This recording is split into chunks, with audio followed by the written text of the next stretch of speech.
but I'm trying to get as much. You went through a lot of Oh, trouble, no, we appreciate so I'll it. try and get as much as I can. Dod, Paget and Tarsus, open all night. I know, I haven't even touched No, on no, but Patches and we should just Tarsus. mention it, that we kept producing shows, independently, because that was very important that you could do it yourself then on the money you got.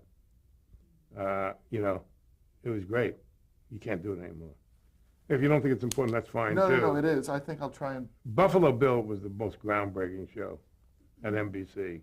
Well, And Days and Nights of Molly why Dodd don't we talk about were your really Sex of the association with, City early, and believe it or not. So, let's talk about your association with Patchett and Tarsus, because that'll actually cover a lot Okay. of those shows. okay. I was watching a football game, and the game must have finished early because a local Philadelphia station put on a thing called the William Penn Underture. And it was Paget and Tarsus, which I didn't know at the time. What they did, Tom Patchett and Jay Tarsus. Tom Paget and Jay Tarsus, but what I'll always remember, is they did a bum fashion show. Bums, and looking terrible. And they commented on it. And it made me laugh so much. They did it so beautifully that for the first time in my life, I probably stayed to look at the credits. And it said Tom Paget and Jay Tarsus. Through ICM, I found out that they were appearing at in Tahoe with Buddy Hackett, and probably in one of the worst stand-up acts ever in history. And they came down to see me, and we got along right away, and no one had ever called them anyway. And the first thing, we put them on the Carol Burnett show. As performers or writers? Writers. Into getting a deal at MTM, which is the first time I had ventured into the situation comedy world, really. And they did the Bob Newhart show from the second year on.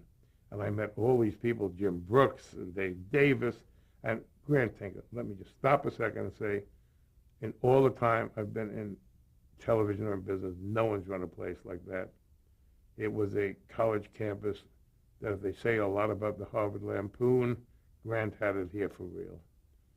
And he protected his writers, and whatever, he was just Grant Tinker. That's all I can say. It's the nicest compliment I can give to him. He let people do what they did. And out of that came great shows. So Tom and Jay learned, Tom Paget and Jay Tarsus learned everything they had to know working there. And then, me being not loyal, really, no, then Grant wanted them to do the Mary Tyler Moore variety show. And it's the only time Grant and I ever had a falling out, because he made a deal. The show was terrible. Grant wanted me to settle their deal, and I wouldn't. And we're now best of friends, so it doesn't matter. But then we did a show called Buffalo Bill together, which I financed with them. And it only stayed on for 2 years, but it's still the best show I've ever done. We did Dabney Coleman show, Slap Maxwell after that. Talk a bit about Buffalo Bill. Just Buffalo Bill. What made it so great? It was really, the hero was an anti-hero. The show started out with Bill being a television guy in a local Buffalo station. The first call he makes is, he heard, even at that time, Mike Wallace had died, and he calls Don Hewitt. I'm really sorry, he was great, and all that, hangs up, and his agent walks in and he says, get me that goddamn job. That's the opening, okay? And it went downhill mean from there. And we did the first abortion episode probably ever on television. It was a 2-part episode, and Joanna Cassidy played his girlfriend, and the first part of it ended with, she tells him she's pregnant, and he had been going with her. And he misses the stops a beat and goes, and who's the lucky father? And she whams him. Whacks him right in the face. That's the end of the first episode.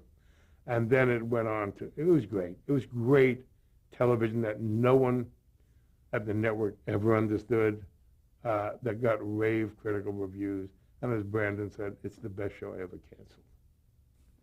And we went into Days and Nights of Molly Dodd, which NBC also canceled, but Lifetime saved. And we went on to do 96 of those shows. And the truth of the matter is, there should be more writers like Jay Tarsus around today. He was great. There's the Slap Maxwell story. Slap Maxwell, Slap Maxwell was just, he and Dabney couldn't stand having a hit together. They really just didn't get along.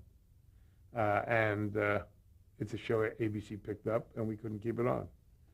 So it's all that stuff. You know, it was more exciting then because there was more flesh and blood. I forget if it was Molly Dodd or Slap Maxwell, but that was when Brandon had been credited with coining the term the dramedy. Yes. Was around one of... It was really Molly Dodd. Molly Dodd was, Blair Brown was exquisite. It was about just a woman going through the world and what happened to her. And your association with Patchett and Tarsus, well, at least with Tom Patchett, was extended when you were at Lorimar and you did Alf. What happened is really before Lorimar, we had sold Alf to Tartikoff, who was the only one. Well, I think this is a good lesson. I'll just do it. If anyone knows how to sell puppets, God knows it's me. Paul Fusco, who created Alf, came into the office, took this thing out of a bag, and it was basically a Don Rickles puppet. Fusco's humor was as mean as humanly possible. And I got hysterical, you know? So we set up a meeting. Brandon, one thing about Brandon, it wasn't a week from Tuesday, it was come over tomorrow. He had the upstairs conference room ready. Fusco had the bag ready with Alf in it, and Tom Patchett started to pitch the show and wasn't really doing well. I kicked Fusco under the table. He took out Alf. He went, excuse me, Hachu sneezed on Tartikoff's arm and took off a glob. That's how we sold the show. So show how creative we are.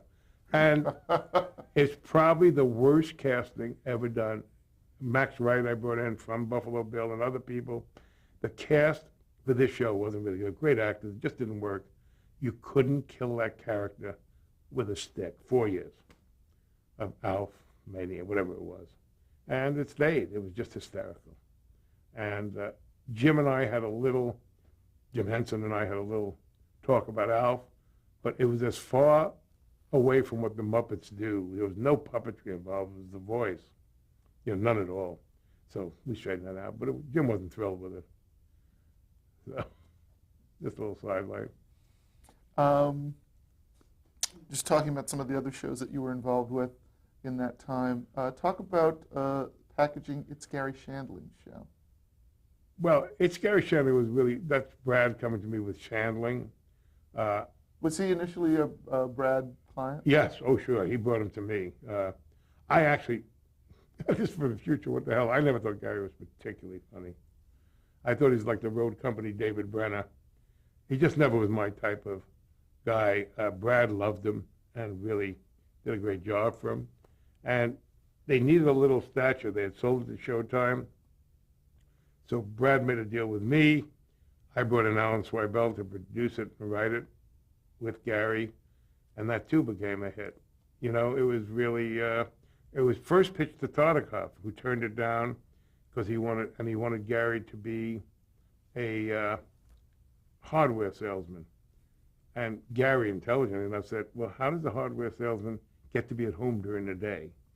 Only a comedian would be at home during the day. Logic, right? But it really did work for Showtime. Showtime never did what HBO did when they had a hit. They never knew how to promote it, sell it. And in the meantime, Michael Fuchs, we were doing a lot of shows with at HBO.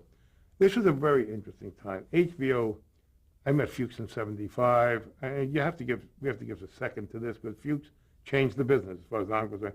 I know Levin will take credit for it all, but Fuchs was an integral part. He talked me into giving him David Steinberg and Norm Crosby for the one-man shows, but no one else wanted to do them. No one knew what HBO was. And when you think of it, HBO is a terrible name for a network. Home box office, what does that mean?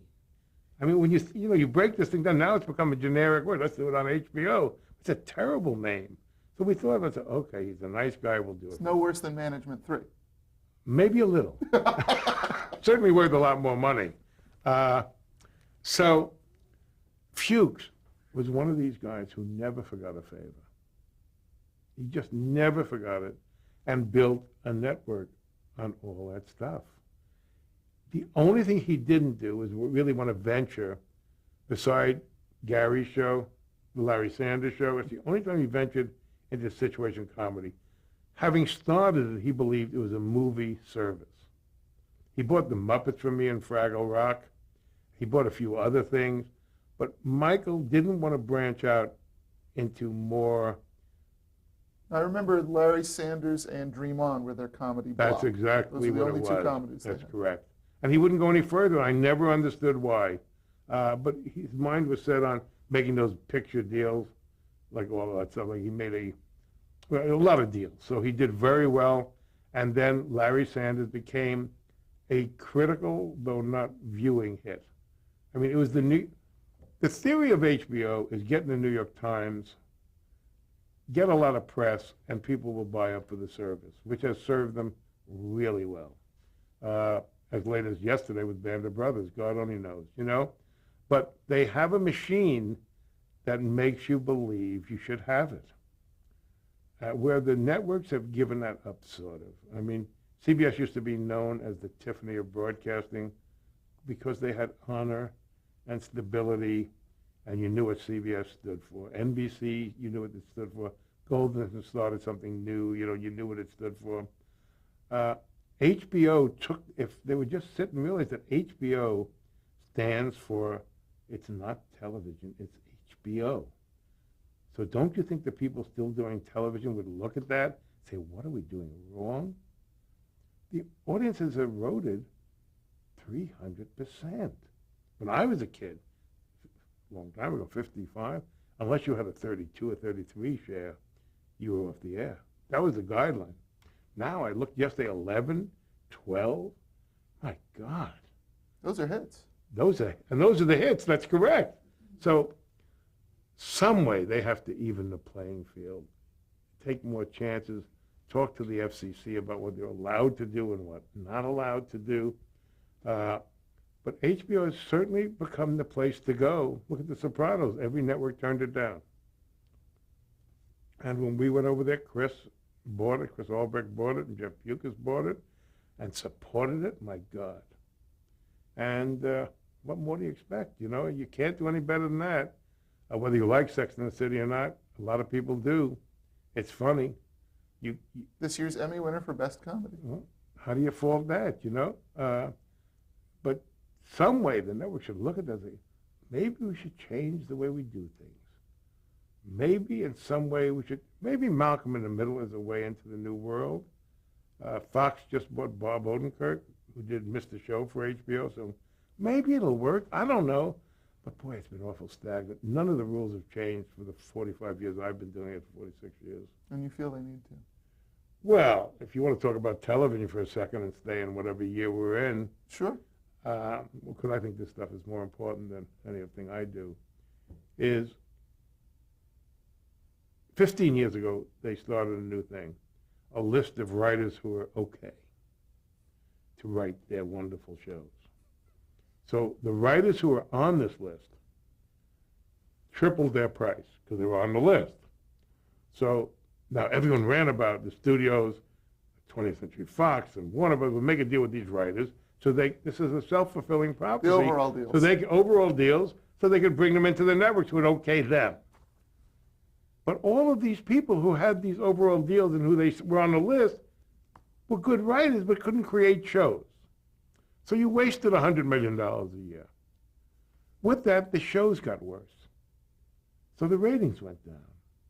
With that, the advertisers went down for the cost per thousand. So now, it's 2002. The viewing audience has shrunk to practically nothing, except for old hits. All the writers' deals are sitting there, and the vertically integrated companies won't allow them anymore, and the studios won't allow them anymore. So all I'm saying is maybe the networks should go back into the talent business, not the casting business, the talent business. Maybe there should be 10 people there, not researchers, not audience what you mean getters. by the talent business, though. Maybe someone should find a young comedian or a young writer or a young director, bring them up through the system. They have the system. Use them on a show, like the old movie guys used to do. They would put young people in third leads. If they got a lot of letters on that person, they would give them a contract. So You can't tell me the talent has gotten worse, because it hasn't. It's actually gotten better, and there's more of it. But there's no one out there looking at it. No one goes to see anything anymore. All they do is send cassettes to one another. So the cassette is 3 minutes long. Oh, God, isn't he great or she great? It's crazy. You have to see what kind of charisma this person has, and if they go over the screen. But this has been the same system for the last 20 years. And I cannot tell you the amount of money. And then they have 12 development people in the television departments to change the writing of these geniuses they hired in the first place. So how do you have a hit out of this? No, seriously, I'm talking about this as a joke, but seriously, isn't that an insane system? If you have a business and you pay a guy $2 million a year, do you take it for granted he knows what he's doing? You would hope. You would hope. And if he doesn't, you fire him after a year, right? Not these guys. These guys it's the same as they've done in sports. They make 5-year deal, make the people not have to work, and they say, why aren't they showing up for practice? Because they're making 20 times what the coach is making, and they don't have to show up for practice. They're geniuses. They can put a ball in the basket. But no one practices anymore. No one wants to play anymore. They're too rich. So it's what happened in television, honest to God. So now what's going to happen? They have made it a rule that if you're a hit, they renegotiate in the second year. Then they renegotiate again when it's going to syndication before in that third and fourth year. So advertising is going down. The networks are trying to save money. What happens to the guy who's on a hit today? In the second year, oh, you have no money. So he sees people making X number of dollars who are on fake hits. He's on a real hit, but he can't make money. So it doesn't equate. It went a little south with Mad About You, those days, when they started giving people this kind of money, and even Seinfeld. God, all they had to do was say no. How about saying no once in a while? But everyone wants to be number one to keep their own job. So it's sad. Then they blame us for wanting the money, managers of talent. So you really feel that the business of show business has hurt Eroded. the show Oh, of show business? there's no doubt about it. I mean, what I'm saying, everyone knows, but if you're an agent and you can get a deal for a guy who's an adequate writer at $12 million, why would you say no? Then his show fails and 7 other writers are put out of business. Then 2 of them get a job someplace else for $2 million. It's a whole, and they started it themselves. You can't have a young writer who writes a good script go into a network and say, okay, here's a deal, we'll get you a good producer to produce it for you. Can't do it anymore. Well, what have you written before? Nothing, but this is good. Right? So it's absolutely crazy. So I don't know how it's going to change, but the inmates have taken over the asylum, and that's sad. Now, I've become wealthy, so I don't hate it too much, but as a lover of show business, I actually hate it because it'll eventually hit that place where a lot of people are put out of work. And when you put... Well, it's starting to happen because with the networks owning all the programming, the independent suppliers are saying, like just recently Sony said, we're no longer going to produce. You want the economics of all this? Please. Okay. You're an independent producer. We're independent producers. You walk into a network, sell a show. You give away 50% of it before you say hello to the network for deigning to put on your work. Then the star gets 15%, the writer gets 15 or 20%, whatever else is there, you're left with your own investment of 5 to 10%. That's insane. But taking that much of the deficit. Now, if you're an agent, Bob, taking that, oh, without a doubt. Now, if you're an agent, you get 10% of the back end for nothing. So wouldn't you rather be an agent than be an independent producer? That's crazy. They have taken this business and changed it to where the people who are doing it should be accountants and should be lawyers, because no one cares about the future of a show, only if it's number one and how much they can get in syndication. And Variety lists it every week. Look at all the newspapers. New York Times, the last bastion of sanity, lists top 10 on everything every Monday in the business section. Is that crazy? How about the top what's good?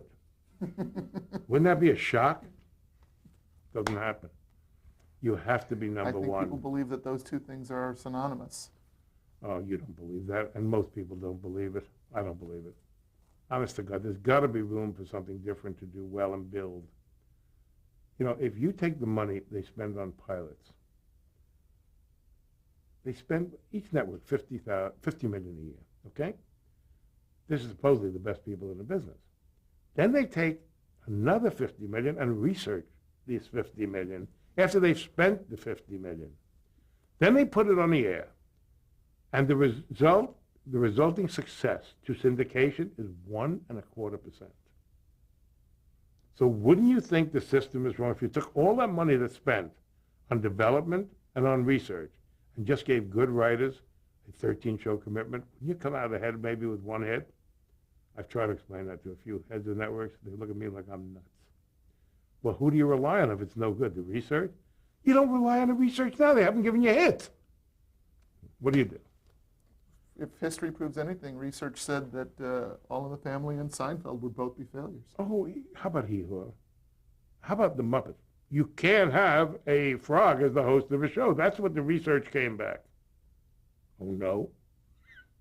Any show that's a hit is different. Well, you can't do a show about politics. Right. How about focus groups? You ever seen a focus group? People who are out of work, unhappy, and you get $5 to comment on a show and become instant producers. What are they going to say? They'll love it? I didn't like that scene somewhere. Well, go to hell. The whole thing has gone nuts, and research has been a big part of it. So that's my last statement on the fact, and I don't need them anymore, so I don't care. Listen, so just so that we don't lose a lot of the I know, we'll go back. Stuff, I think this stuff I just said is more important. Invaluable. Okay, I really do. I'm sorry, but I just wanted to make sure we got that in. Absolutely. Very few people say that out loud, you know. It's like a bad thing to say. We're very glad you did. No, someone should hear it. Talk just briefly about, in 1985, bringing Brad Gray into your company and you going off and working at Lorimar and those events. And well, it didn't happen on purpose. I mean, what happened was Brad Gray, who is really a hope for show business, I think, came to me in 1985 with a plan.